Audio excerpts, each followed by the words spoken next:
morning, dear student. Today we are going to study semiconductor devices lecture number 2. Okay, P N junction डायोडचा introduction part हा आपण already study केलेला आहे. P N junction डायोडचं symbol कसं असतं, P N जंक्शनचं formation कसं होतं, हे सगळं आपण शिकून जे आपण स्टडी करतोय. पी एन जंक्शनचा application part. Okay, so rectifier सर्किट्सबद्दल आज आपण स्टडी करणार आहोत. सो सुरुवात करूया. Application of a P N junction diode as a rectifier.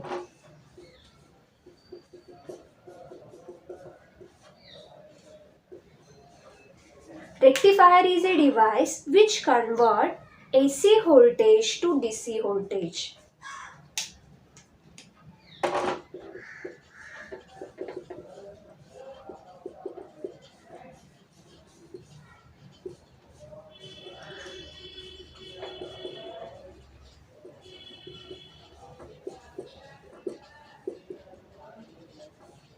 So what is rectifier? A device which convert AC voltage to DC voltage. AC voltage to DC voltage. आता DC is the alternating current and DC is the direct current. Okay, त्याचे details आपण एका next चॅप्टरमध्ये study करणारच आहोत. तर तुम्ही त्याच्या सिम्बॉलवरती concentrate करायचे. So AC is indicated by, see here, AC symbol is a circle and S like structure. Okay, ज्या ACचा हा सिम्बॉल आहे. ओके, आणि DC हा ऑलरेडी आपल्याला माहिती आहे, पॉझिटिव्ह टर्मिनल आणि negative terminal. So this is the symbol of A DC. हा सिम्बॉल आहे ACचा. ACचं व्होल्टेज हे 230 व्होल्ट असतं आणि जी फ्रिक्वेन्सी आहे ती 50 हर्ट्ज असते. ओके, सो एसीचे जे व्होल्टेज असणार आहे ते 230 व्होल्ट आहे आणि फ्रिक्वेन्सी जी आहे ती 50 हर्ट्ज असतं. सो मुलींनो लक्षात घ्या, ACचं कन्व्हर्जन जो DCमध्ये करतो त्या डिव्हाइसला रेक्टिफायर सर्किट्स असं म्हणायचं. हा जो P N junction diode component आहे तो रेक्टिफायर म्हणून ॲक्ट होतो किंवा रेक्टिफिकेशन प्रोसेसमध्ये त्याचा यूज होतो. सो एक लक्षात घ्या, ज्यावेळेस डायोड हा फॉरवर्ड बायस असेल त्यावेळेस तो कंडक्ट होतो, म्हणजेच त्याच्यातून करंट फ्लो होतो. आणि ज्यावेळेस हा डायोड आपण उलटा कनेक्ट करतोय म्हणजे रिव्हर्स कनेक्ट करतोय बॅटरीला, त्यावेळेस तो कंडक्ट होत नाही. सो हीच प्रॉपर्टी इथे यूज केलेली आहे किंवा आपण डिटेल्समध्ये जाऊन स्टडी करणार आहोत व्हॉट इज रेक्टिफायर सर्किट्स आणि पी एन जंक्शन डायोड हा रेक्टिफायर म्हणून कसा ॲक्ट होणार आहे. सो चला मग स्टार्ट करूयात. P N junction diode as a rectifier. So in this lecture we have to study a simple block diagrams and waveform of a simple rectifier circuits. So आता आपण study करणार आहोत block diagrams आणि त्याचे waveforms, input आणि output waveforms of a simple rectifier circuits. So block diagram and waveform of simple rectifier circuits. So लक्षात घ्या, आता कोणकोणते ब्लॉक्स असणार आहेत. तर पहिला ब्लॉक हा इम्पॉर्टंट असणार आहे की ACचं कन्व्हर्जन DCमध्ये करणारा जो आहे डायोड, तो आपल्याला तिथे ड्रॉ करावा लागेल. म्हणजे फर्स्ट एक जो ब्लॉक आहे तो डायोड असणार आहे. ओके, पहिला परंतु सगळ्यात इम्पॉर्टंट, डायोड हा ACचं DCमध्ये कन्व्हर्जन करतो म्हणजे स्टार्टिंगला आपल्याला इनपुट AC द्यावं लागेल. ओके, म्हणजे एक जो ब्लॉक असणार आहे त्याच्यामध्ये तो AC इनपुट असेल, पण AC इनपुट हे डायरेक्टली आपण डायोडला नाही देणार आहोत. I repeat once again student, नीट लक्षात घ्या, ACचं कन्व्हर्जन DCमध्ये करतो त्याला म्हणायचं रेक्टिफायर, पण AC सिग्नल्स डायरेक्टली डायोडला न देता तिथे आपण ट्रान्सफॉर्मरचं यूज करतो. सो ट्रान्सफॉर्मर हा एक आणखीन इलेक्ट्रॉनिक डिव्हाइस आहे ज्याचा सिम्बॉल्स मी तुम्हाला इथे ड्रॉ करून दाखवते. This is a transformer. See here, transformer जे हे वाइंडिंग आहेत ह्याला म्हणायचं primary coil. Okay, primary winding, त्याच्यामध्ये अशा एक व्हर्टिकल लाईन्स आपण ड्रॉ करतो, ह्याला आयर्न कोर असं म्हणतात. आणि ही जी आहे ती सेकंडरी वाइंडिंग किंवा सेकंडरी कॉईल. सो हा जो होल सिम्बॉल आहे तो ट्रान्सफॉर्मर.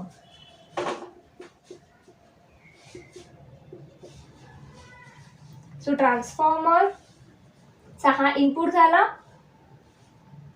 हा असणार आहे सेकंडरी वाइंडिंगचा output. Okay, so see here एसीचे डीसी कन्वर्ट करणारा डायोड आपण त्या ब्लॉकमध्ये ड्रॉ करणारच आहोत, पण त्याच्या आधी आपण तिथे एसी सिग्नल्स हे ट्रान्सफॉर्मर थ्रू देतोय, म्हणजे पहिल्यांदा तिथे आपल्याला ड्रॉ करावं लागेल ट्रान्सफॉर्मर. पहिला जो ब्लॉक असणार आहे तो ट्रान्सफॉर्मर आहे. ओके. सेकंड जो ब्लॉक आहे तो डायोड आहे, कारण तोच एसीचं डीसी मध्ये कन्वर्ट करणार आहे. फक्त एवढं सफिशियंट नाही आहे मुलींनो, एसीचं कन्वर्जन लगेच डीसी मध्ये होणार नाही, कारण डायोडचा जो आउटपुट असतो त्याच्यामध्ये some of the component of AC are present. I repeat once again, output of a diode is not purely DC. Okay, त्याच्यामध्ये थोडेफार कॉम्पोनंट एसीचे सुद्धा प्रेझेंट असतात, त्याला आपण रिपल असं म्हणणार आहोत. ओके, ते सुद्धा आपण पुढे डिटेल्समध्ये बघणार आहोत. म्हणजेच जे काही रिपल्स असतात ते रिपल्स रिमूव्ह करण्यासाठी तिथे आपल्याला आणखीन एका डिव्हाइसची गरज आहे, आणि तो असणार आहे फिल्टर सर्किट्स. म्हणजेच तिथे आपला थर्ड जो ब्लॉक आहे तो फिल्टर आहे. Okay, filter circuits. आता लक्षात घ्या, ट्रान्सफॉर्मरला आपण एसी देणार आहोत. फाईन. त्याच्यानंतर पुढे डायोड कनेक्ट करणार आहोत. डायोडचं काम काय असणार आहे? To convert the AC to DC. आता जे काही डायोडचं आउटपुट असेल ते कम्प्लिटली डीसी नसणार आहे. Some of the AC components are present in output of the diode. Okay, so ते रिमूव्ह करण्यासाठी आपण तिथे फिल्टरचा यूज करतोय. ओके, आता फिल्टरचा जो आउटपुट असणार आहे तो प्युअरली डीसी नसतो, किंवा आपण त्याला असं म्हणूया की अनरेग्युलेटेड असतं. जे आउटपुट असतं ते अनरेग्युलेटेड आहे, नॉट अ कॉन्स्टंट. ओके, आणि ते कॉन्स्टंट करण्याचं काम किंवा अनरेग्युलेटेडचं रेग्युलेट करण्याचं काम हा रेग्युलेटर सर्किट्स करतो. म्हणजेच ह्याच्या पुढे ह्याचा जो आउटपुट असणार आहे फिल्टरचा, त्याला आणखीन एक ब्लॉक आपण तिथे जोडणार आहोत. तो ब्लॉक असणार आहे रेग्युलेटर सर्किट्स. हे सगळे ब्लॉक्स तिथे या सिंपल रेक्टिफायर सर्किट्समध्ये येतात. सो चला मग ड्रॉ करूयात. परत एकदा हे सिम्बॉल्स व्यवस्थित स्टडी करायचे. हा ट्रान्सफॉर्मर आहे, हा एसी सिग्नल्स आहेत, आणि हा असणार आहे डीसी. सो मग ड्रॉ करूयात. Block diagram of a simple rectifier circuits. So स्टार्टिंगला we have to draw a transformer.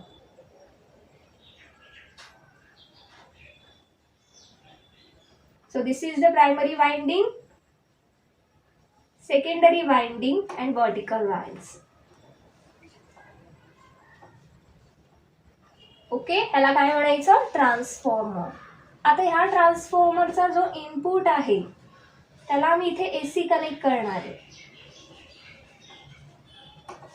So this is the symbol of A AC. हे एसी तुम्ही असंही ड्रॉ करू शकता, किंवा फक्त तिथे तुम्ही 230 व्होल्ट असं जरी लिहिलं तरी चालतं. हे न ड्रॉ करता फक्त इनपुट 230 व्होल्ट असं लिहिलं तरी चालेल. ते इनपुट एसी असणार आहे. ओके, हा झाला प्रायमरी, हा झाला secondary.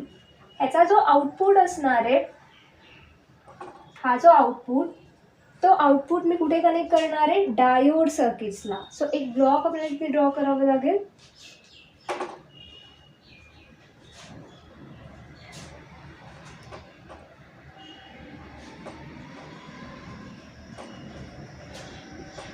This is the diode rectifier.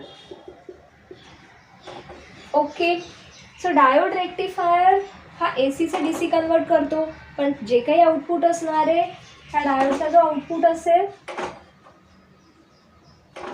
तो प्युअरली DC नसणार आहे. Okay, some of the component of a AC are present in output.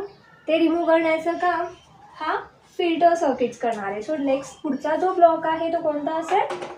Filter.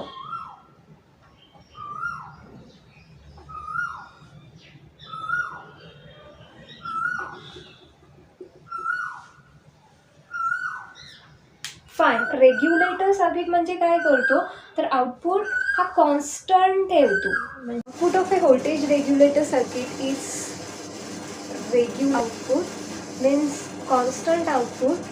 This output is observed by using one resistor which is called as a load. This is the simple rectifier circuit block diagrams. Now we will discuss about the waveforms. Okay, so this is the AC signals, AC input. So ACचे waveforms already we know that it is sinusoidal. So हा जो transformer आहे तो AC पुढे pass करणार आहे सेकंडरीला, म्हणजे सेकंडरीचे सुद्धा वेवफॉर्म्स आपल्याला परत सायनोसायडलच मिळतील. Now this is the diode rectifier, means this convert AC to DC. त्याच्यामुळे डायोडचा जो आउटपुट आहे तो DC वेवफॉर्म्स आहेत. पण एक लक्षात घ्या, डायोडच्या आउटपुटमध्ये जे काही आपल्याला मिळणार आहे तो कम्प्लिटली DC नसणार आहे. Means some of the AC components are present in output of diode. Okay, मग हा जो काही प्रेझेंट आहे आउटपुटमध्ये ते रिमूव्ह करण्याचं काम हा फिल्टर करणार आहे. सो इथे मी ते पॉईंट नोट डाऊन करते. Ripple, what is ripple? The AC components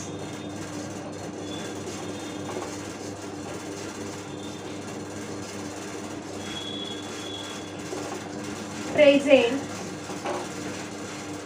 the AC component which are present in output of diode rectifier.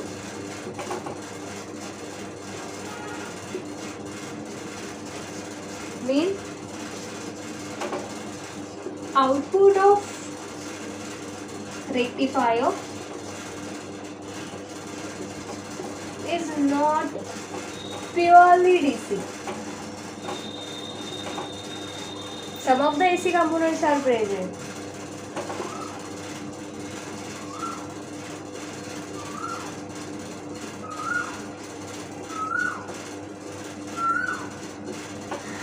These are called as a ripple. आणि हे रिपल रिमूव्ह करण्याचं काम हा फिल्टर करणार आहे. ओके, फिल्टरचा जो आउटपुट आहे तो ऑलमोस्ट DC असतो, but this is not a regulated. ते जे वेवफॉर्म्स आहेत ते रेग्युलेट करण्याचं काम किंवा कॉन्स्टंट व्होल्टेज प्रोव्हाइड करण्याचं काम हा व्होल्टेज रेग्युलेटर करणार आहे. म्हणजे जे आउटपुट आहे ते रेग्युलेट कॉन्स्टंट करण्याचं काम हा व्होल्टेज रेग्युलेटरसाठीच करणार आहे. आणि व्होल्टेज रेग्युलेटरचे जे आउटपुट असणार आहे तो प्युअरली DC असेल, which is observe across the load resistor.